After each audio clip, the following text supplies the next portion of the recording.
Bekimi I njeriut që ndjek Perëndin. Psalmi 1.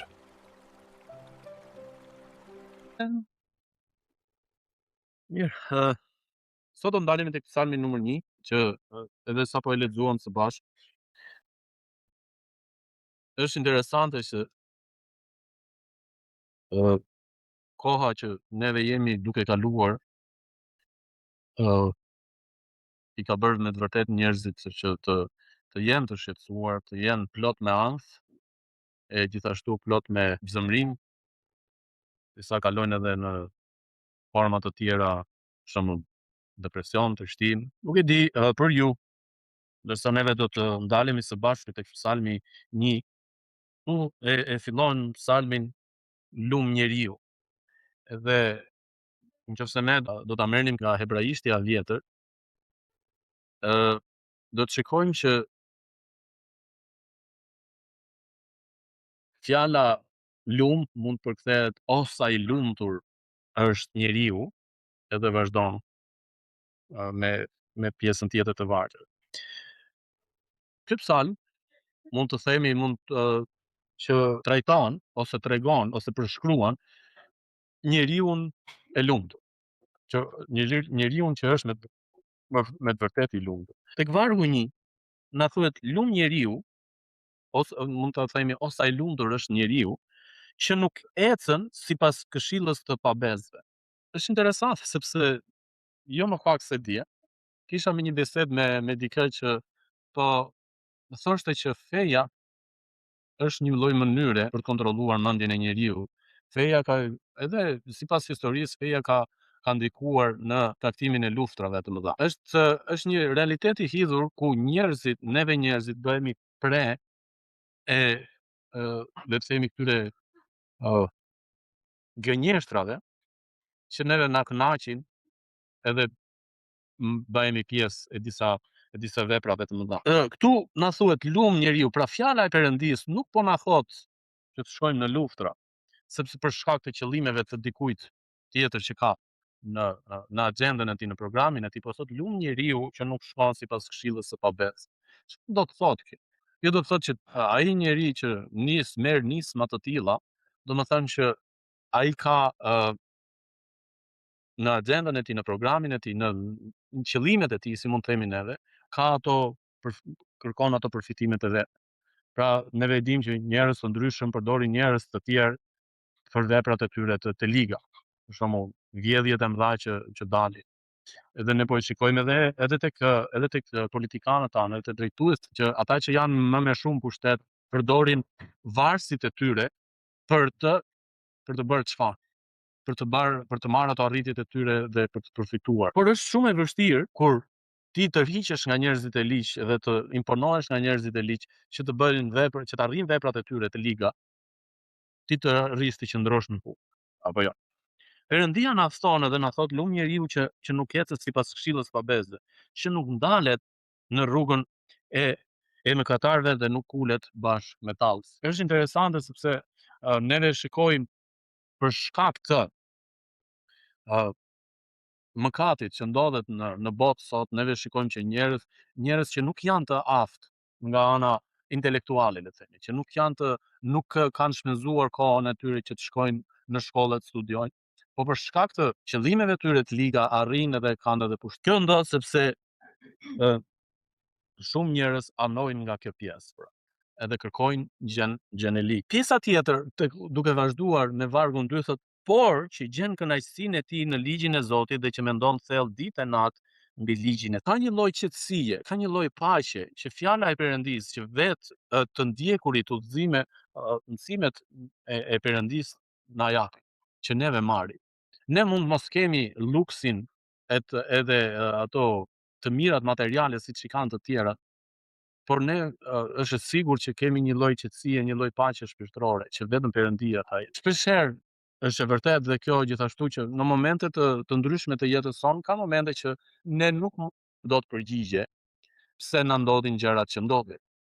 Por një lloj përgjigje është për shkak të mëkatit që manipulon mendjen e njeriu, që duke bërë këtë gjë X gjë, unë mund të arrij kënaqësinë, unë mund të arrij lumturinë. Por Perëndia na thotë që lumturia e vërtet gjendet tek fjala e Zotit, gjendet tek Perëndia. Edhe me gjithë këtë bombardim, le të themi, që neve kemi nga rrjetet sociale, nga media të ndryshme, në televizor, në radio, në ku ta diun, në rrjetet sociale kanë po mbretërojnë tani, ose le të themi po lulëzojnë. Në çdo moment ato të bombardojnë me informacione që jo domosdoshmërisht janë të vërteta, por që manipulohen. Çfarë do të thotë kjo?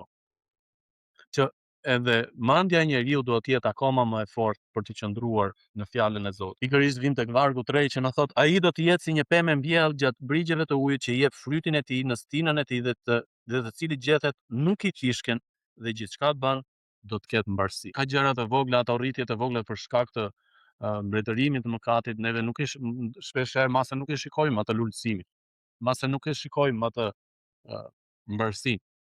Por ka momente të vogla në ato arritje tona të vogla për shkak të këtyre lloj bombardimeve, neve marrim një lloj kënaqësie, një lloj paqe që vetëm Zoti na e jep. Sepse njerëzit e ndryshëm për shkak të këtyre arritjeve nga ana materiale, gjithmonë kërkojnë më shumë edhe arrin aty sa kalojnë në ekstreme. Për të gjetur atë lloj kënaqësie, janë në kërkim të kënaqësisë fizike që asnjëherë nuk gjendet, por vetëm kënaqësia e vërtetë është tek fjala e Perëndisë. Vargu 4 thotë të tillë nuk janë të abesët, janë si byku që era e shpërndan. Byku ose kashta, siç i themi neve, është shumë e lehtë për të marrë flak. Po dhe flaka e saj shumë pak zgjat. Edhe shpesh herë neve kur shikojmë njerëz të tillë që kanë këtë lloj lulëzimi për një zjarri kashte, neve themi po pse siç i kanë këto arritje. Por zjarri jon që ndizet nga Perëndia është një zjarr që na jep neve të lloj kënaqësie. Vim tek pika kulminante, vargu 5, pikërisht atë që njerëzit kanë nevojë që të dëgjojnë, por nuk e pranojnë që ta dëgjojnë. Prandaj të pabesët nuk do të përballojnë gjykimin, as mëkatarët në kuvendin e të drejtë. Kjo është kulminantja, ose pika kyçe, ose ky vargu kyç, që për gjithë secilin prej nesh është i domosdoshëm që ne do të vijmë një ditë edhe do të përballemi me Perëndin. Shpesh herë njerëzit thonë, "Oh, jeta ishte fsullë të sapunit. Filloi, mbaroi, kaq, nuk ka më tutje." Por neve e dimë që Perëndia është i vërtetë, edhe kjo jetë me të vërtetë është kalimtare. Po ajo çfarë është e rëndësishme për aq kohë sa Zoti na ka dhënë neve ditë këtu, që asnjëri prej nesh nuk e di, po për aq kohë sa jemi, ne duhet të jetojmë një jetë të perëndishme, por gjithashtu kemi mundësinë që të qëndrojmë në gjykim. Ne kemi akoma bekimin më të madh se nëpërmjet Krishtit neve i kemi, si thua, Zoti na ka dhënë një lloj dore ose e ka paguar çmimin për ne, në mënyrë që ne të mund të qëndrojmë këtij lloj gjykimi, edhe të marrim pjesë në kuvendin e të drejtë, për shkak të gjakut të Krishtit. Zoti thot, vargu 6, sepse Zoti njeh rrugët e të drejtëve, por rruga e të pabesëve të çon në shkatërrim. Ne dim edhe këtë pjesë. Historia e ka treguar për gjithë njerëzit që kanë rëndur mas ligës, kanë rëndur mas pasurisë së shpejtë, të gjithë kanë ashtu në shkatërrim. Me pak fjalë, nëse neve kërkojmë Perëndin, e di që kjo rrugë është e vështirë, dhe unë jam bashkë me ju, besoj që kemi të njëjta vështirësish. Por ne kemi një lloj paqe, një lloj kënaqësie, siç e themi neve shqiptarët, besoj themi të njëjtën gjë, flemë der hap. Ose harrojmë derën hapur edhe nuk vjen na bezdisi njëri, nuk vjen na luaj njëri. Për shkak se kjo është ajo lloj paqe, ajo lloj qetësie që Perëndia na dhuron në duke ndjekur rrugën e tij. Çfarë është kjo për ne? Është që neve shikojmë pikërisht pra që pabesët e kanë fundin e tyre, të drejtët kanë privilegjin që të jenë në prezencën e Zotit, kemi ato lloj paqe, ato lloj qetësie që Perëndia na jep. Nëse ne sot edhe gjithë secili prej jush beson që kjo është ajo paqja e vërtetë, qetësia e vërtetë që Perëndia na jep, ju inkurajoj që të vazhdoni ta kërkoni këtë gjë. Ne të vazhdojmë të qëndrojmë tek fjala e Perëndisë, sepse vetë Perëndia është ai, si thua, bekimi jon, paqja jon që ne mund të kemi. E për shkak të tij ne kemi këtë bekim që të jemi në prezencën e Zotit. Zoti ju bekoftë dhe Zoti ju dhënë paqe, e ndërsa